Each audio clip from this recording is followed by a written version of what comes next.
Como toda prática cultural, a alimentação relaciona-se com diferenciação e hierarquia.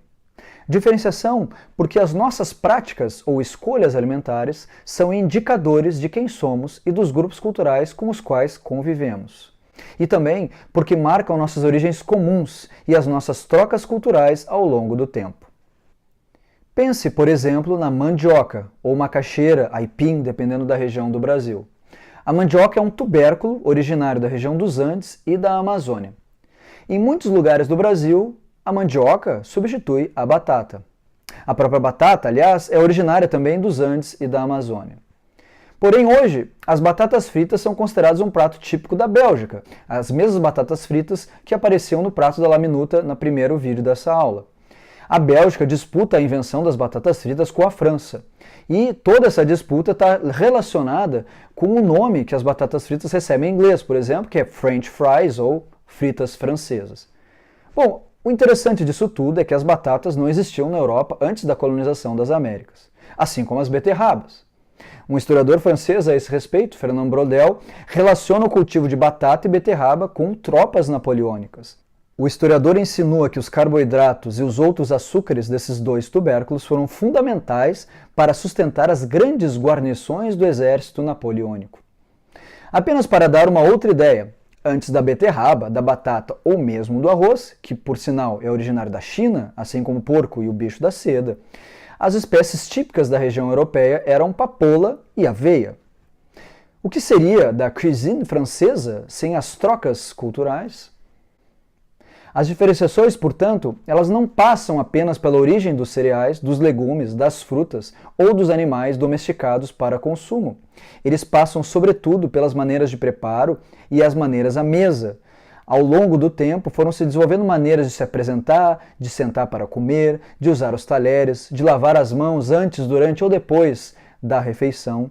E todos esses exemplos são práticas aprendidas, difundidas, mais ou menos valorizadas conforme o grupo cultural de origem.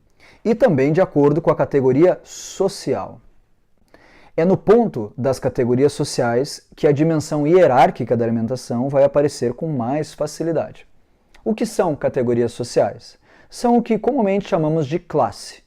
Pode ser classe média, classe B ou C, pode ser o operariado ou o proletariado, pode ser a nobreza ou a burguesia.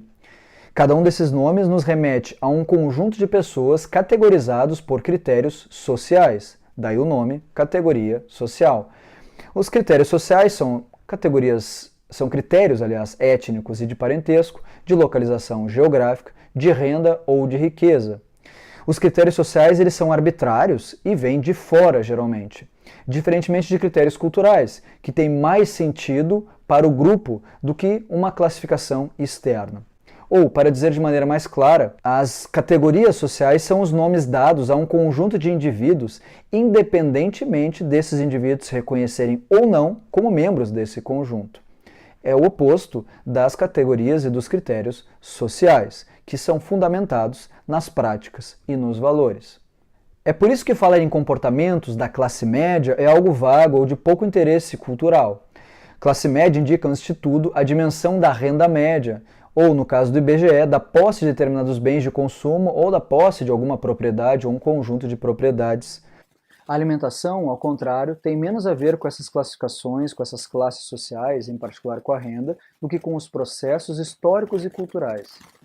Os indivíduos se reconhecem como pessoas, como membros de um ou mais grupos culturais, muito em virtude do que comem, do que fazem, do que pensam. Por exemplo, pense na sua escolha entre vinho ou cerveja para um encontro social, entre frutas e carnes para um almoço de final de semana, entre um sanduíche e uma coxinha para uma janta solitária. Todas essas escolhas indicam quem você é, a região onde você mora, a preocupação que você dá ao ato de se alimentar, se é para você ter saúde, para você ficar forte, para matar a fome, para se relacionar com outras pessoas, para comer bem ou para sobreviver. Eles indicam também a sua posição na sociedade. Afinal, entre achar caro gastar R$ 20 em um almoço barato ou R$ 20 em um vinho em promoção, os valores e visões de mundo que se colocam sobre essa escolha saltam aos olhos.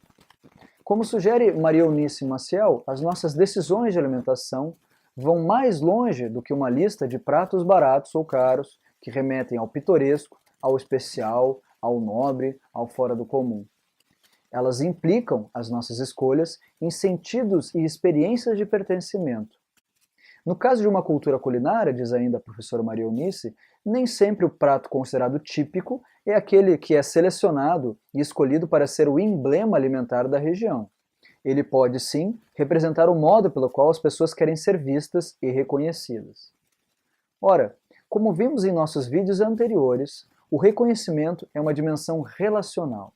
A nossa experiência de pessoa passa tanto pelo sentimento que temos de nós mesmos e de nossos papéis no mundo, quanto das representações sociais do que significa ser, sentir ou participar de uma sociedade, tendo tal ou tal papel social. A alimentação é mais uma dimensão dessa experiência de pessoa, mais uma dimensão da antropologia cultural. E não é qualquer dimensão, mas uma dimensão fundante. Porque, como eu apresentei no primeiro vídeo dessa aula sobre alimentação, nós, humanos, dependemos de uma relação eficaz com o mundo em que vivemos. Uma relação que depende de trocas energéticas, de uma equilibração termodinâmica, daquilo que consumimos e produzimos. A alimentação é o fundamento dessas trocas energéticas. Ao cozinharmos, tornamos-nos capazes de propulsionar a capacidade energética dos nossos alimentos, afirmando-nos como omnívoros, ou seja, capazes de comer de tudo, e como animais capazes de planejamento e percepção temporal existencial. Ao cultivarmos animais, legumes, cereais e frutas, foi possível para os seres humanos viverem em grande número e dividir o trabalho de uma maneira nova, gerando as primeiras vilas, as primeiras cidades, os primeiros burgos e transformando o planeta em que vivem. Ao realizarmos trocas dessas tecnologias de transformação do mundo, inclusive os animais, os legumes, os cereais e as frutas que nós domesticamos, nós transformamos as relações sociais entre os grupos humanos e as distâncias espaciais que nos apartavam. Hoje, o mundo é globalizado, sobretudo em virtude dessas trocas. A alimentação pode, sem hesitações, ser considerado o motor cultural por excelência dos seres humanos. Obrigado por acompanhar essa aula. Se não lhe custar muita energia, dê uma curtida no canal e acompanhe os próximos vídeos. Aguardo vocês na próxima oportunidade. Até mais!